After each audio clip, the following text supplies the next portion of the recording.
How's it going, guys? Welcome back to the channel for another Honda Fit video. We're just gonna start it off. I've got so much trash all around me and all these videos have been shot out of order. So this video is starting off right here with some body panels. One thing our little Fit was always lacking was, dare I even say, aggressive styling. But there are Honda parts that are OEM, like these bumper lips and side skirts that I picked up from a Junkyard Fit. I also got door seals, which are great. So now I have no more ripped door seals. And I think I'm gonna go back and see if there's a couple more Honda Fits there that I can pull pieces from, because I scored these, everything short of the front lip, which in this video we will have. So we'll have that and the spoiler. Just because I'm starting the video off with these things doesn't mean that this video is not gonna have the full body kit. Like I said, everything is being filmed out of order. But first things first, we're gonna throw on our side skirts and our rear bumper lip, and then I will update you when the spoiler comes, which should be this week, like I said, in this video, and our front bumper lip. And then we'll have a OEM body kit for the GD3 Honda Fit. So let's go install it.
All right, guys, so that is it.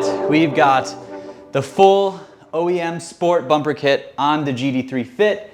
It looks way better. To go from just boring basic body, I mean, it is a commuter car, and you know, we're turning it into something a little bit different, so we need it to look a little bit more aggressive, and I think the sport kit did just that. So until I start diving into Jay's racing bumpers and Mugen stuff and all that, this will do for now. Obviously, we still need paint, we still need body work, and we need to fix the transmission, which is gonna be the next thing I do. I've put it off for too long.